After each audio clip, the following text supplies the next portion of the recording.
quite a lot of the time people would associate the Legion with obviously First World War and Second World War. I wouldn't want to disrespect the men that fought in those conflicts at all, but you know, times are changing, and I think they need to start moving towards modern warfare at what we're involved in at the moment. The Marines are dug in, holding their ground.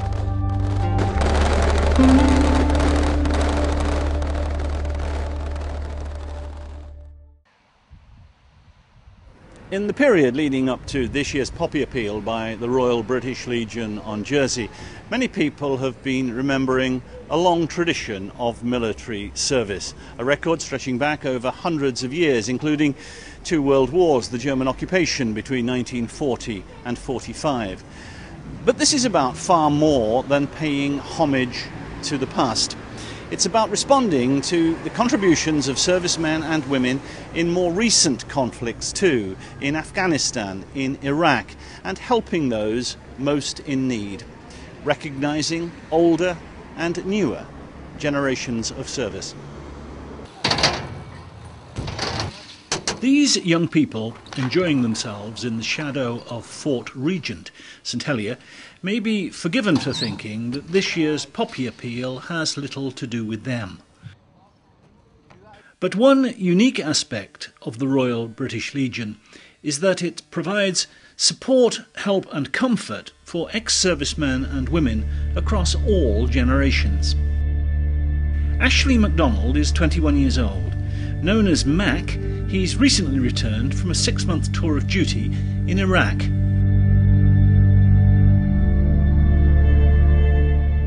I've been involved with the military aspect of life since I was around 12 when I joined the Marine Cadets.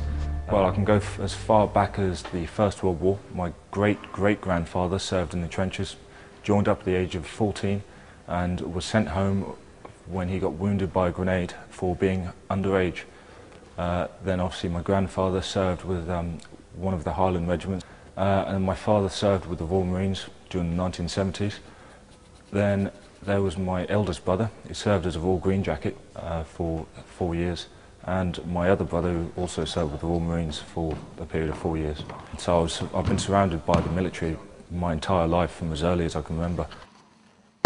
Squadron, stand out, 8! On a personal basis, it means everything to me. I absolutely love being a member of the Jersey Field Squadron. I've got the best friends I've ever had in this place, and to be honest, if they stopped paying me tomorrow, I'd still be up here doing it. You can have a dams. All right, so all the sappers...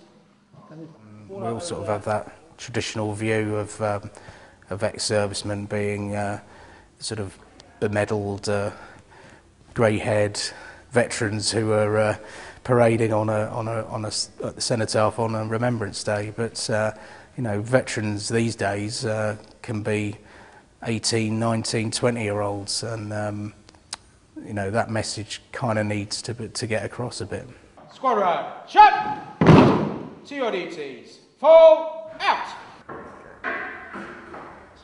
I was in Afghanistan in 2007. As engineers, our main focus was reconstruction. So we'd go in and speak to the local people in the town, see what they wanted, if they wanted schools or wells or basic infrastructure really. So we'd go out and help to reconstruct the country. With its special history, Jersey has always given generously to the Poppy Appeal, helping the organisation nationally spend £88 million last year on providing emotional, financial and practical support for serving and ex-servicemen and women. This year, the Royal British Legion has re-emphasised the need to help younger serving generations as well as those who served some time ago. I think the important thing to remember about the Royal British Legion is it covers all 3 services. There are other organisations such as the Army Benevolent Fund, the Royal Air Force Association, the Royal Naval Association, but the Royal British Legion covers all branches of the services and goes back to 1921. It is going through a very interesting period at the moment because there's a lot of updating going on, bringing the Legion into the 21st century and embracing the younger members of the armed services. For this 21-year-old veteran, memories of his time in Iraq are still recent.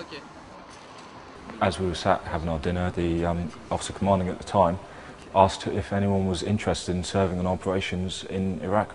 So I put my hand up because that's ideally why I joined the squadron, because I wanted to serve overseas. It seemed surreal. It sometimes felt like I was on a different planet. Little things that stick out, I always thought to me that I found it strange how every time we had a rocket attack coming, as soon as it was over, everyone would get up and carry on like normal.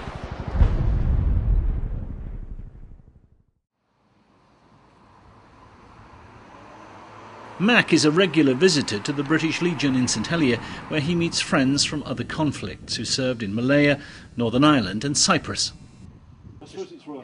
You serve with people you don't know, so you for one you had to make new friendships over there, and then all of a sudden you come straight back to here and you're trying to explain your duties you've done over there to people who wouldn't understand. Even if whoever you're speaking to has not served on operations, if they've been in the military, there's the whole kind of universal, you know how it is, you know how the machine works effectively.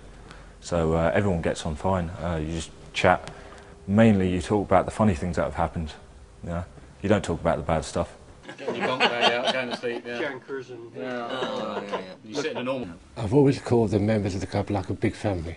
You know you can come here and talk to them and they'll know what you're talking about. If a guy just finished a tour in Iraq or Afghanistan went out and made Joe blogs, he wouldn't understand. But we here do. Proceeds from fundraising go to helping people such as these two veterans, one with accommodation, one with buying a wheelchair. As soon as I said what I needed, they provided it straight away, and it was absolutely brilliant. The Legion gave me everything, gave me more or less my life back.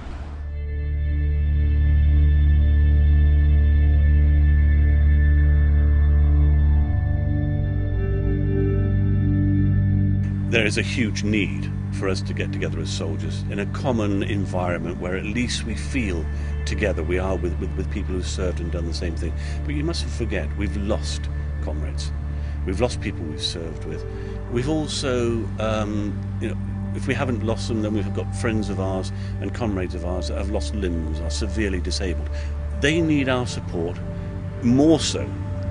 And it's the Legion's function to make sure that we raise funds to be able to help these people to get back into society and do what they do and live a normal life as much as possible. The current conflicts that the British government who is involved in at the minute needs the support of the younger people. They need to understand why we're doing it, what we're doing it for, and obviously, you know, you need to keep that, how should I say, the history going. I think it's very important that we pass it on to the younger generations.